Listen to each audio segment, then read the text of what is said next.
Alguns mitos que eu vejo na minha prática, quando eu falo também de medicina integrativa, são duas palavras, assim, algumas pessoas acham que há algum misticismo em volta da medicina integrativa, que é uma coisa mística, e algumas pessoas também falam, isso não funciona, né? Mas eu acho que isso a gente já se aprofundou pra caramba, mas essa parte mística, esse olhar que eu vejo às vezes desconfiado das pessoas, né?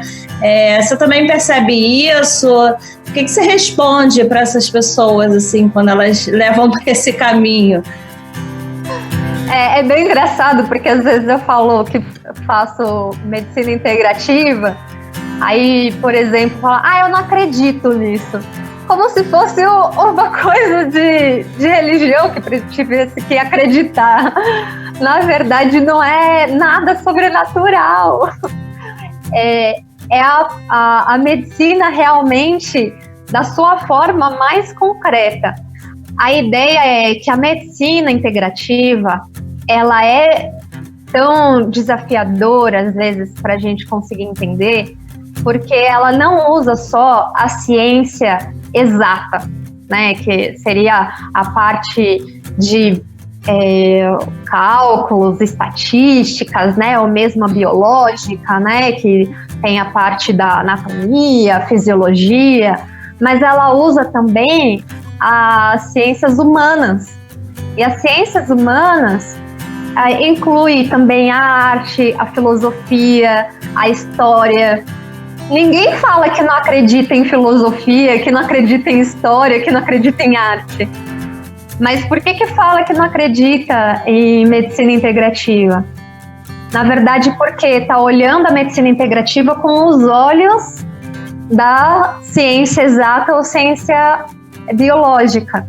E quando a gente consegue mudar essa perspectiva e saber que a partir de que a gente usa todas essas ciências e artes, a gente tem muitas estruturas que são simbólicas.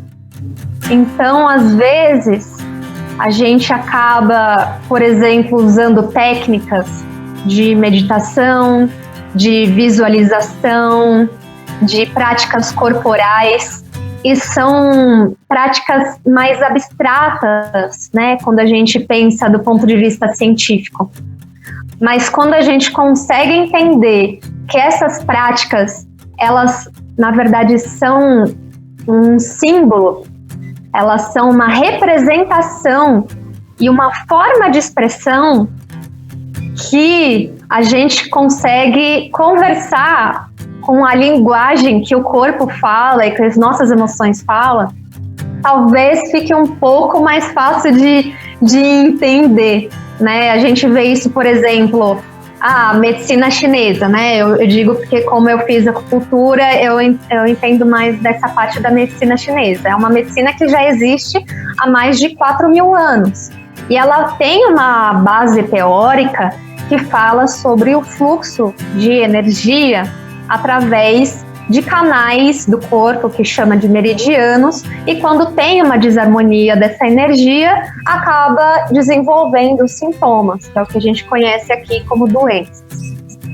Mas, quando a gente fala dessa forma, é claro que os cientistas não vão querer trabalhar com isso, mas a gente já sabe uma boa correlação, por exemplo, desses canais, né, de energia, os meridianos, com os pontos gatilho, que são áreas dolorosas de músculo, com os trajetos de inervação. Então, existe uma explicação científica. Nem tudo a gente consegue explicar.